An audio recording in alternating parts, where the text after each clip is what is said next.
विश्वशीर्षं देवं विश्वाक्षं विश्वशम्भुवं विश्वं नारायणं देवमक्षरं परमं पदं विश्वतः परमां नित्यं विश्वं नारायणगुं हरिं विश्वमेवेदं पुरुषस्तद्विश्वमुपजीवति पतिं विश्वस्यात्मेश्वरं शाश्वतं शिवमच्युतं नारायणं महाज्ञेयं विश्वात्मानं परायणम्।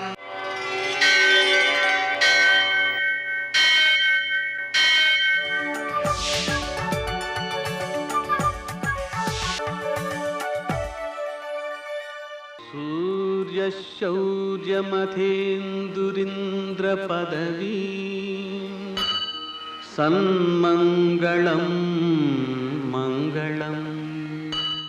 लक्ष्मीं क्षीरसमुद्रराजतनयां श्रीरङ्गधामेश्वरीं दासीभूतसमस्तदेववनितां लोकैकदीपाङ्कुरां श्रीमन्मन्दकटाक्षलब्धविभवब्रह्मेन्द्र गङ्गाधरां त्वां त्रैलोक्यकुटुम्बिनीं सरसिजां वन्दे मुकुन्दप्रियां। सरसिजनयने सरोजहस्ते धवलतमां सुखगन्धमाल्यशोभे भगवते हरिवल्लभे मनोज्ञे त्रिभुवनभूतिकरि हरिप्रसीद मह्यं। నేటి కాలమాన విశేషాలను గమనిద్దాం. స్వస్తిశ్రీ చాంద్రమాన నందననామ సంవత్సరం ఉత్తరాయణం, శిశిర ఋతువు మాఘమాసం, శుక్లపక్షం, శుక్రవారం. సూర్యోదయం 6:47 సూర్యాస్తమయం 6:13 తిథి పంచమి ఉదయం 9:07 వరకు, నక్షత్రం అశ్విని తెల్లవారుజామున 6:02 వరకు, వర్జం రాత్రి 1:43 నుంచి 3:26 వరకు, దుర్ముహూర్తం ఉదయం 9:04 నుంచి 9:49 వరకు, మరల మధ్యాహ్నం 12:53 నుంచి 1:39 వరకు, అమృతకాలం రాత్రి 10:15 నుంచి 11:59 వరకు, రాహుకాలం శుక్రవారం కాబట్టి ఉదయం 10:30 నుంచి 12 గంటల వరకు. నేటి విశేషం శ్రీ పంచమి. దీన్నే వసంత పంచమి అని కూడా అంటూ ఉంటారు. ఈ శ్రీ పంచమి నాడు సరస్వతికి సంబంధించినటువంటి పూజాధికానికి ఎక్కువ ప్రశస్తమైనటువంటి దివసంగా భావన చేయడం జరుగుతుంది. సరస్వతిని శ్రీ అనడం ఏమిటండి అంటే, శ్రీ అనేటువంటి శబ్దానికి 3 అర్థాలు ఉన్నాయండి. సరస్వతీదేవి, లక్ష్మీదేవి, పార్వతీదేవి. కాబట్టి ఆ శ్రీ శబ్దం చేత సరస్వతి కూడా పలకబడుతూ ఉంటుంది. ఇంకా విశేషించి మనం లోతుగా కనుక ఆలోచన చేసినట్లయితే, సంపదను సృష్టించేటువంటిది జ్ఞానము మాత్రమే అని మనం అర్థం చేసుకోవచ్చు. కాబట్టి ఈ శ్రీ అనే శబ్దానికి సరస్వతి కూడా అర్థం ఉంది. అందువలన శ్రీ పంచమి సరస్వతి వాచకంగా సరస్వతి పూజాధికానికి ఉపయోగిస్తూ ఉంటారు. నేటి ఆణిముత్యాలు.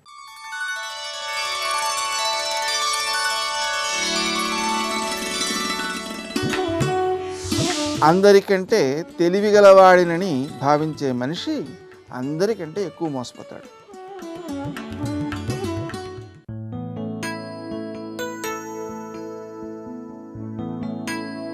సద్గురు ప్రేమని పొందాలంటే ఆచరించవలసినది భక్తి మార్గమే.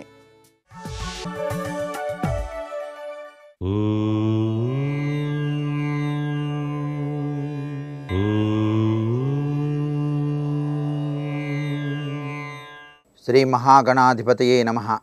ఓం నమః శివాయ. శ్రీమాత్రే నమః. పవిత్రవంతమైనటువంటి మాఘమాసంలోకి ప్రవేశించినటువంటి శుభతరుణంలో మొట్టమొదటి పండుగగా విద్యాప్రదాయనైనటువంటి సరస్వతీదేవిని ఆరాధన చేసే శ్రీ పంచమి విశిష్టవంతమైనటువంటి విద్యాప్రదాయనిగా మనం భావిస్తూ ఉంటాం. సరస్వతీదేవి లేనిదే జీవితంలో మనుగడ చాలా కష్టంగా ఉంటుంది. ధనం సంపాదించినప్పటికీ విద్య గనక లేకపోయినట్లయితే చాలా దుఃఖాలు అనుభవించాల్సిన పరిస్థితి ఒక్కొక్కసారి సంభవిస్తూ ఉంటుంది. ఈ సరస్వతీదేవి యొక్క కరుణా కటాక్ష వీక్షణాల కోసం ఈ శ్రీ పంచమి నాడు సరస్వతీదేవి యొక్క శ్లోకాన్ని నిష్ఠగా గనక పఠనం చేసినట్లయితే చక్కటి యోగవంతమైన జీవితాన్ని ప్రసాదిస్తుంది.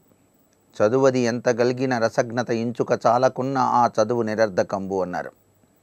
చదువుతో పాటు సంస్కారం, వినయం ఇవన్నీ కూడా అవసరం. కాబట్టి జ్ఞానవంతులు కావడానికి ఆ తల్లి కరుణ చాలా అవసరం. కాబట్టి ఈనాడు సరస్వతీదేవిని తప్పనిసరిగా అష్టోత్తర శతనామాలతో పూజ చేయాలి. ఆ తల్లికి ఇష్టమైనటువంటి పరమాన్నాన్ని నైవేద్యంగా సమర్పించి ఆ పరమాన్నాన్ని ఇంటిలోని వారంతా కూడా స్వీకరించినట్లయితే సరస్వతీదేవి యొక్క అనుగ్రహానికి పాత్రలమై జీవితాన్ని విద్యా తత్వంలో విరాజిలింపచేసుకోవడానికి ఆస్కారం ఉంది. ఏ చదువు రానటువంటి కాళిదాస మహాకవి పూర్వజన్మ సుకృతరీత్యా కేవలం మేకలు కాసేవాడిగా జీవిస్తున్నప్పటికీ అదృష్టవశాత్తు ఇల్లాలి యొక్క ప్రభావం చేత ఐం విద్య అనేటువంటి ఒక చిన్ని మంత్రాన్ని ధ్యానం చేస్తే ఆ తల్లి కరుణారస దృష్టి వలన అతడు గొప్ప మహాకవిగా పేరు ప్రఖ్యాతలు వహించాడు. అంటే ఆ జగన్మాత యొక్క కరుణ ఎల్లవేళలా మనకు ప్రసాదించాలి. కాబట్టి జగన్మాత యొక్క ఆరాధన కూడా ఈరోజు తప్పనిసరిగా ఆచరించాలి. అందుకే మాణిక్య వీణాం ఉపలాలయంతి మదాలసాం మంజుల వాగ్విలాసాం అంటూ సరస్వతీదేవి యొక్క కరుణాకటాక్ష వీక్షణాలకు పాత్రులై తరించవలసిందిగా కోరుకుంటూ సర్వే జనా సుఖినో భవంతు.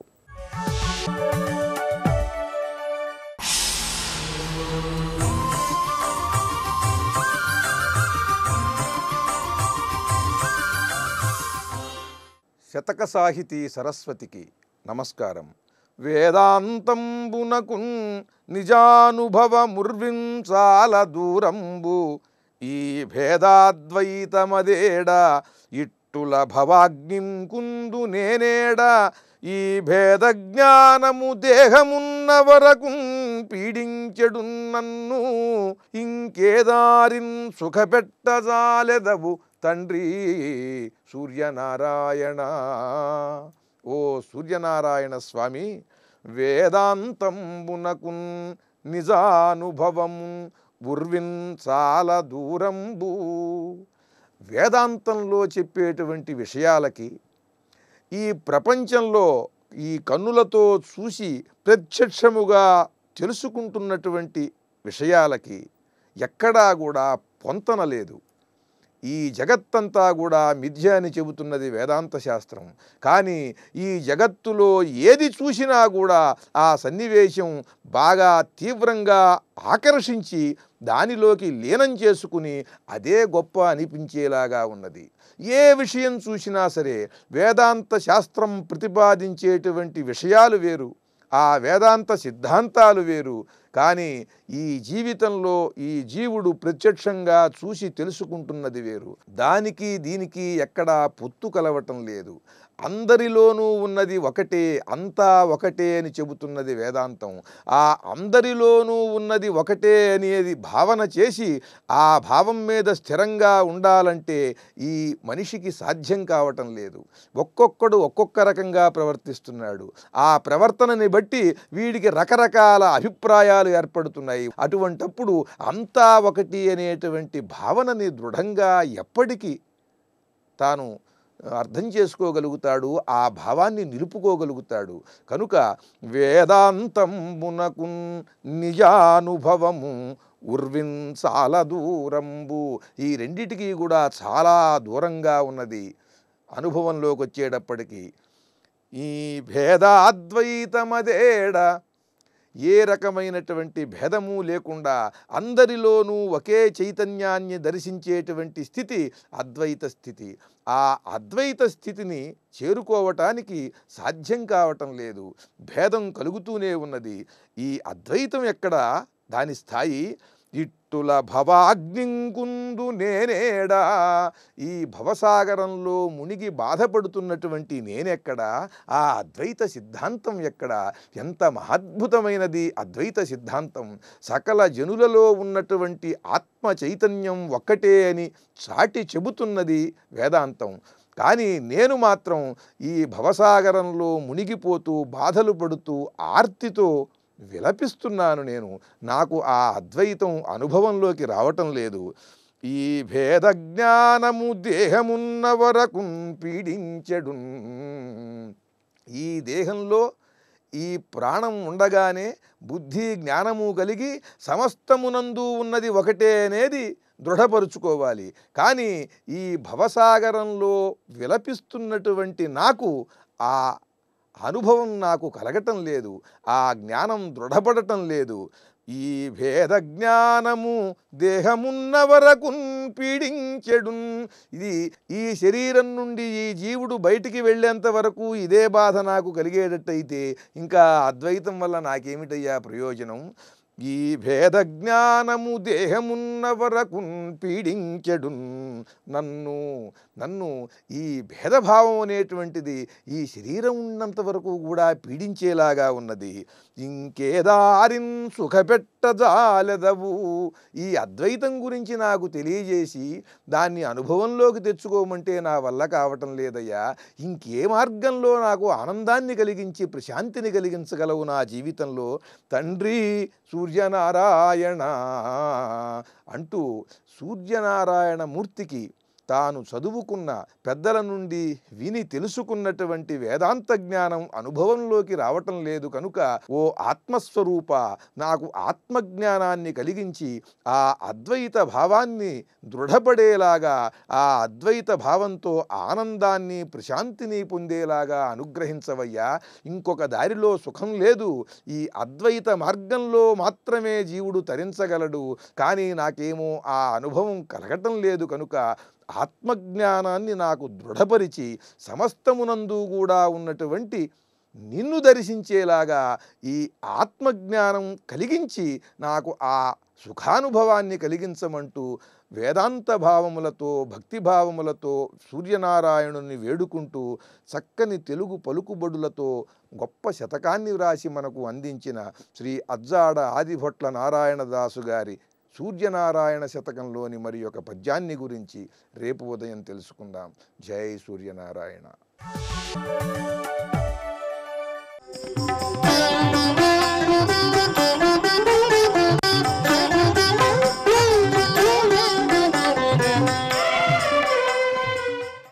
శుక్లాం బ్రహ్మ విచారసార పరమాం ఆద్యాం జగద్వ్యాపినీం వీణాం పుస్తకధారిణీం అభయదాం జాడ్యాన్ధకారాపహాం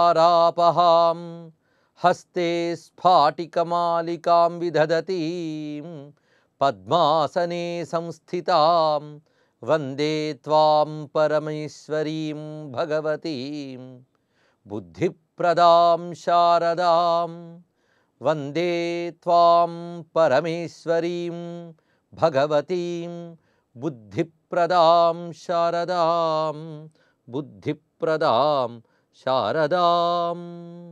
శివాయ గురవే నమః. శ్రీమాత్రే నమః. శ్రీ విష్ణురూపాయ నమః శివాయ. శ్రీ శారదాయై నమః. ఈరోజు పరమ పావనమైనటువంటి మాఘశుద్ధ పంచమి. దీనికి శ్రీ పంచమి అని వసంత పంచమి అని రెండు పేర్లు వ్యవహారంలో ఉన్నాయి. ఈ రోజున ప్రధానంగా శారదాదేవిని ఆరాధించాలి అని మన పురాణ వాంగ్మయం చెప్తున్న విషయం. అంతేకాకుండా వసంత పంచమి పేరుతో రతీ మన్మథుల్ని ఆరాధించడం కూడా కొన్ని చోట్ల కనబడుతున్న అంశం ఇది. ఈ ఆరాధన ఎందుకు అంటే రతీ మన్మథుల ఆరాధన వల్ల ధర్మబద్ధమైన కామ సంస్కారములు కలిగి అవి నెరవేరి అవి ధర్మరక్షణకే పనికొస్తాయనే ఉద్దేశంతో రతీ మన్మథుల ఆరాధన కొన్ని చోట్ల చెప్తున్నారు. ముఖ్యంగా సరస్వతీదేవిని ఆరాధించవలసిన సమయం ఇది. ఈ రోజున బాసరక్షత్రంలో అమ్మవారికి బ్రహ్మోత్సవాలు కూడా జరగడం ఆనవాయితీ. శారదాదేవి ఆరాధన అత్యంత ఉత్కృష్టముగా ఈరోజు చెప్పబడుతున్నది. ఇది దేవీ భాగవతంలోని బ్రహ్మవైవర్త పురాణాల్లోని ఇతర పురాణముల్లో ఎందు కూడా కనబడుతున్న విషయం. మాఘస్య శుక్ల పంచమ్యాం పూజితావై సరస్వతి అని దేవి భాగవత వాక్యం. ఈ రోజున శారదాదేవిని ఆరాధించవలసిన విధానం కూడా చెప్తున్నారు. కలశమునందు కానీ, పుస్తకమునందు కానీ, ప్రతిమయందు కానీ లేదా చిత్రపటమునందు కానీ సరస్వతీదేవిని ఆవహింపజేసి షోడశోపచారాలతో పూజించితే అది అభీష్ట సిద్ధుల్ని కలిగిస్తున్నది. భక్తియుక్తశ్చ దత్వావై చౌపచారాన్ని షోడశ. ఈ షోడశోపచారాలతో పాటు అమ్మవారి యొక్క నామార్చన. శారదాదేవికి బహునామాలున్నాయి. భారతి, బ్రాహ్మి, సరస్వతి, వాణి, వాగ్దేవి వివిధ నామములతో అమ్మవారిని ఆరాధన చేయడం ఉన్నది. ఆ నామములు ఒక్కొక్కటి మహామంత్రములు. ఆ మంత్రమహితమైనటువంటి నామాలతో అమ్మవారిని ఆరాధించి ఆ తల్లి దయవల్ల సద్బుద్ధిని అభీష్టాన్ని కూడా పొందవచ్చు. పైగా ఈ తల్లి వాగ్బుద్ధి జ్ఞానాధిష్టాత్రి అని చెప్పబడుతున్నది. వాక్కుకి, బుద్ధికి, జ్ఞానానికి అధిష్టాన దేవత.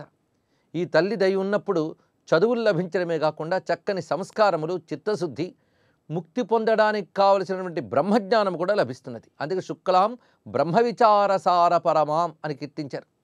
ఈ శారదాదేవి దయవల్లనే బ్రహ్మదేవుడు సృష్టి చేయగలిగే జ్ఞానాన్ని పొందట.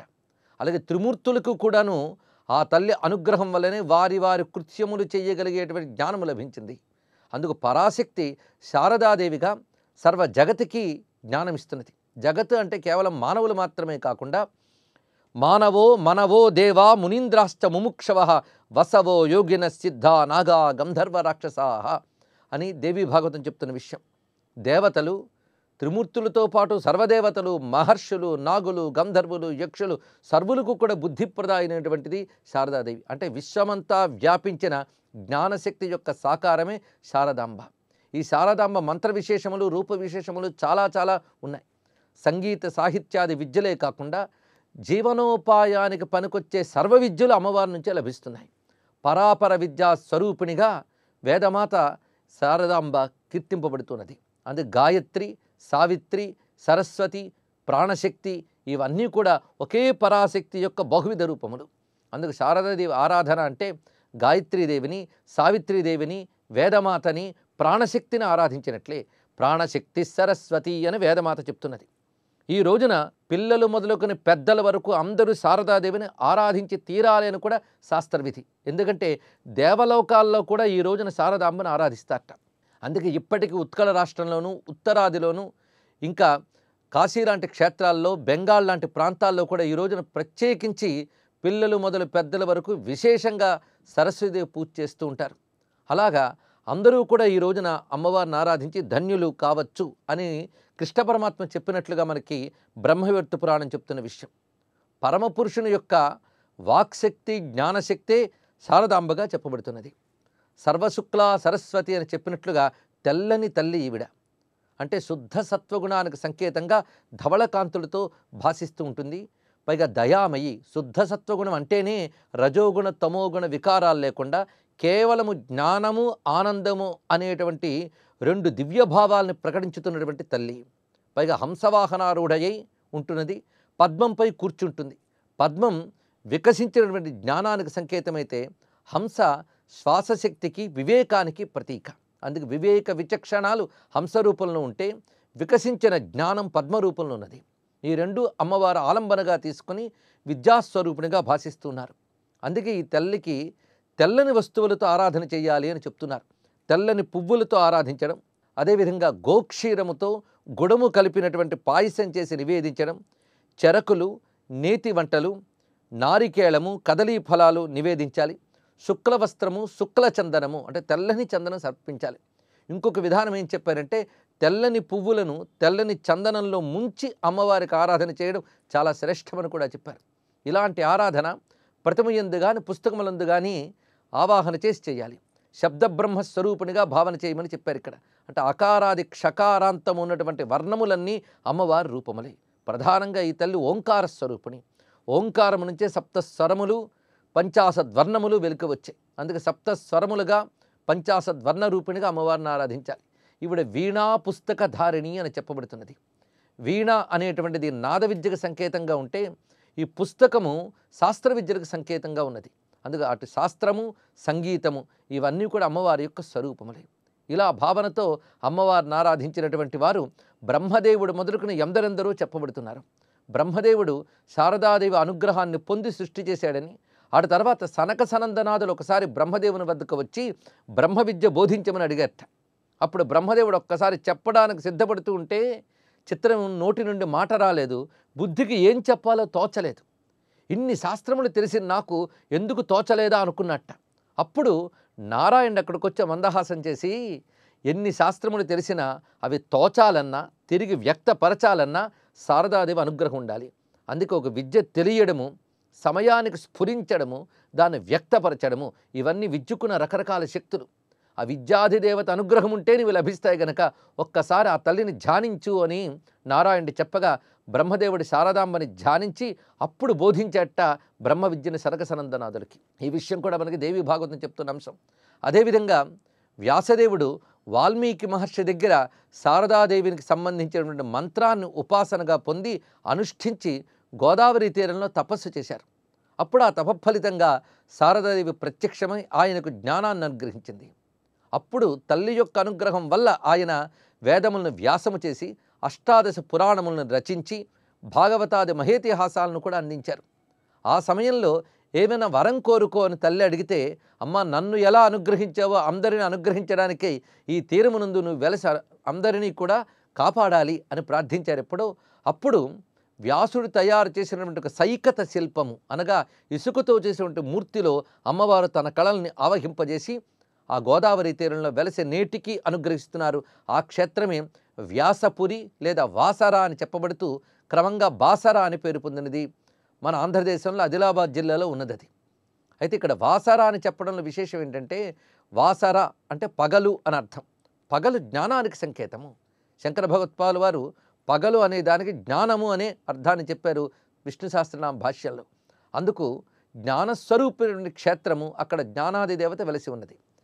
సరిగ్గా ఆదిశంకర భగవత్పాలు వారు కూడా ఆ వ్యాసుడు ఏ విధంగా బ్రహ్మ విద్యాది దేవతని ప్రతిష్ఠ చేశారో గోదావరి తీరంలో, అదేవిధంగా తుంగా నదీ తీరంలో ఆ దివ్యమైనటువంటి శృంగగిరిపై శారదాంబని ప్రతిష్ఠ చేశారు. ఎంత శాస్త్ర విద్యను లోకానికి అనుగ్రహించినా శారదాంబ కృప లేకపోతే ఆ శాస్త్ర విద్యలు నిలవవు, భాషించవు. అందుకు ఒకవైపు అధ్యయనం చేయవలసిన శాస్త్రములు అందించినటువంటి మహాత్ములు ఆ శాస్త్ర జ్ఞానము లోకాన్ని కాపాడడం కోసమై జ్ఞానాధిదేవత అయినటువంటి శారదాంబని ప్రతిష్ఠ చేశారు. ఆయన కూడా శృంగగిరి యందు శారదాంబని ప్రతిష్ఠ చేసి ఆ శృంగేరి శారద యొక్క కృప భారతదేశానికి లభించాలని ఆకాంక్షించి ఆ తల్లి యొక్క కృపచేతనే పీఠస్థాపన చేశారు భారతదేశంలో 4 చెరగులా కూడా. ఆ తర్వాత విద్యారణ్యులు వారు ఆ శృంగగిరిలో శంకరులు స్థాపించినటువంటి ఆ దారు శిల్పం క్రమక్రమంగా దెబ్బతింటే ఆయన పంచలోహములతో అమ్మవారి యొక్క స్వరూపాన్ని ప్రతిష్ఠ చేశారు విద్యారణ్యులు వారు. ఈ విధంగా ఇటు గోదావరి తీరంలోనూ అటు తుంగా నదీ తీరంలో కూడా శారదాదేవి వెలసి ఉన్నది. ఇంకా కాశ్మీరేతు సరస్వతి అని చెప్పినట్లుగా భారతదేశానికి శిరస్థానం కాశ్మీరం. శిరస్సు ఎప్పుడూ జ్ఞానేంద్రియమనే చెప్పబడుతుంటుంది. అలాంటి కాశ్మీర దేశంలో సరస్వతి పీఠం ఉన్నది. అయితే ఇప్పుడు అన్యాక్రాంతంగా మనకు కనబడుతున్నప్పటికీ కూడాను క్షేత్రశక్తిని ఏ ఒక్కరూ తొలగించలేరు. అందుకే కాశ్మీరంలో ఇప్పటికీ సరస్వతీదేవి యొక్క శక్తి ఉన్నది. చరిత్రను పరిశీలించినప్పటికీ కూడా కాశ్మీరంలో అద్భుతమైన జ్ఞానము యుగాల నుంచి కూడా వ్యాప్తి చెందుతూ వచ్చినది. మహాత్ములందరెందరూ కాశ్మీర దేశం నుంచి భారతదేశానికి అపూర్వమైన విజ్ఞానాన్ని అందించారు. అందుకు కాశ్మీరేతు సరస్వతి అనే మాట కూడా ఉన్నది. కాశ్మీర పురవాసిని, బాసరా పురవాసిని అనే 2 మాటలు కూడా కనబడుతుంటాయి. అందుకు శుద్ధ సత్వస్వరూపమైనటువంటి శారదాదేవి. ఇక్కడ శారద అనే నామానికి కూడా అజ్ఞాననాశిని అనే ప్రధానమైన అర్థము. తేట తెల్లని తల్లి అంటే శుద్ధ సత్వ కాంతితో ప్రకాశిస్తున్నటువంటి సరస్వతి. అటువంటి జ్ఞానస్వరూపిణి అయిన ఆ తల్లి యొక్క అనుగ్రహము, ఆ భారతీదేవి కృప భారతదేశానికి లభించుగాక అని ప్రార్థిస్తూ సర్వం శ్రీ శారదా చరణారవిందార్పణమస్తు.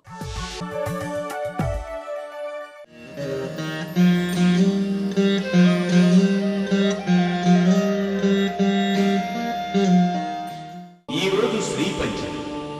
ఈ నేపథ్యాన్ని పురస్కరించుకుని మన రాష్ట్రంలో ఉన్న సుప్రసిద్ధ జ్ఞాన సరస్వతి క్షేత్రం బాసరను మీ ముందుకు తెస్తోంది ఆరాధన.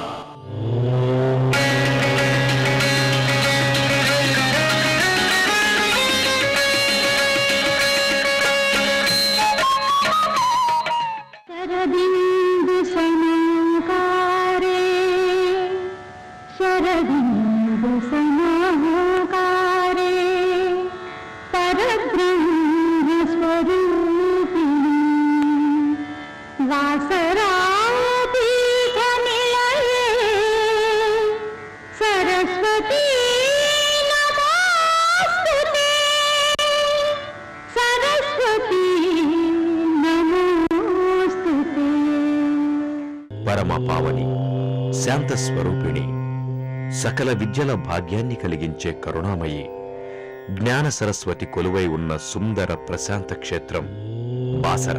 సాక్షాత్తు జ్ఞాన సరస్వతి కరుణా కటాక్ష వీక్షణాలతో పునీతమైన ఈ దివ్య క్షేత్రం ఆదిలాబాద్ జిల్లాలో పవిత్ర గోదావరి నది సమీపాన ఉంది. జ్ఞాన సరస్వతి అమ్మవారి ఆలయ ప్రాంగణమంతా సుందర పూదోటలతో ప్రశాంతంగా ఆహ్లాదకరంగా ఉంటుంది.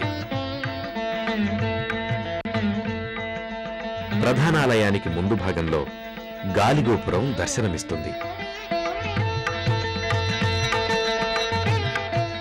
ప్రధానాలయ ప్రాంగణమంతా భక్తులతో సందడిగా ఉంటుంది.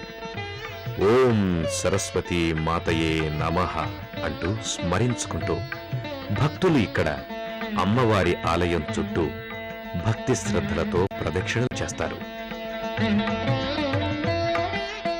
ప్రధానాలయంలో గర్భగుడికి ముందు భాగంలో ఉన్న మండపంలో అమ్మవారి పంచలోహ విగ్రహం భక్తులలో అమ్మవారి పట్ల భక్తి భావాన్ని పెంచుతుంది. ఇక్కడ విధిగా ఉంచిన పీఠంపై అమ్మవారిని స్థాపించి ప్రత్యేక అర్చనలు, అభిషేకాలు నిర్వహిస్తారు.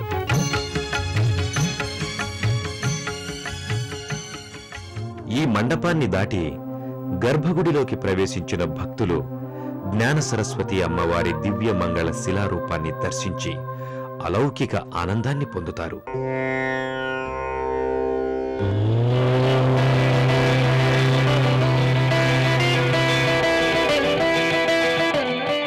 శారదా లలితావాణి భారతీ సుందరీ పర రమాకాళీ భగవతి చారువేణ ధరాశుభ గాయత్రి శాంకరి శుద్ధా మునివృంద నిషేవిత సంపత్కరి సుధా సాధ్వి సర్వకారణ రూపిణి అంటూ భక్తితో అమ్మవారిని ప్రార్థిస్తూ చేతులు జోడిస్తారు.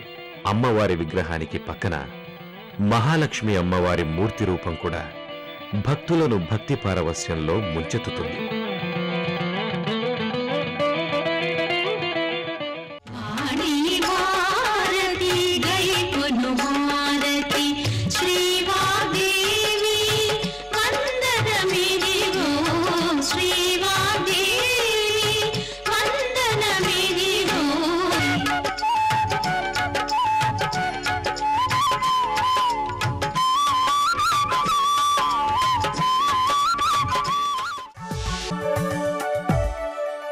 శ్రీరాఘవం దశరథాత్మజమప్రమేయం సీతాపతిం రఘుకులాన్వయరత్నదీపం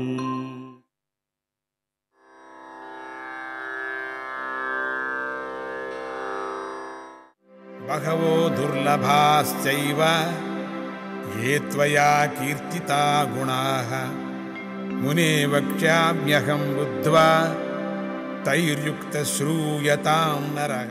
వాల్మీకి ముని, నువ్వు అడిగిన గుణాలు అనంతాలు.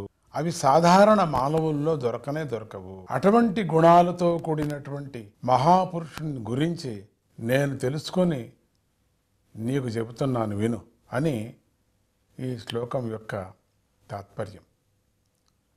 బ్రహ్మదేవుని యొక్క ఆదేశముతో నారద మునీంద్రుడు వాల్మీకి మహాముని వద్దకు వచ్చాడు. తాను చెప్పదలుచుకున్న విషయాన్నే వాల్మీకి ముని అడగటంతో నారద మహామునికి చాలా ఆనందమైంది. ఆ విషయాన్ని ఇదివరకే నారదమునికి బ్రహ్మదేవుడు ఉపదేశించాడు కదా. ఈ పై శ్లోకంలో చెప్పినటువంటి నేను తెలుసుకున్న విషయాన్నే నీకు చెబుతున్నాను అనే మాటలోని ఉద్దేశ్యము కూడా అదే అని తెలుస్తున్నది. శ్రీరామ నామామృతాన్ని పానం చేయటానికి మంచి అవకాశం కదా. అటువంటి అవకాశం లభించిందని భగవంతుని గుణాలను కీర్తించటానికి మంచి శిష్యుడు కూడా దొరికాడని చెప్పేసి నారదముని మురిసిపోయాడు. భక్తి శ్రద్ధలు ఉంటేనే భగవంతుని కథలు అర్థమవుతాయి, లేకపోతే అర్థం కావు. ఆయన చరిత్ర పట్ల ఆసక్తి కూడా కలుగుతుంది. మళ్ళీ మళ్ళీ వినాలనిపించేటువంటి ఆసక్తి పుడుతుంది. ఆయన చరిత్రను వినటంతో ఎన్నో సంశయాలు, సందేహాలు తొలగిపోతాయి. ఇక చక్కని మార్గము దర్శనం అవుతుంది.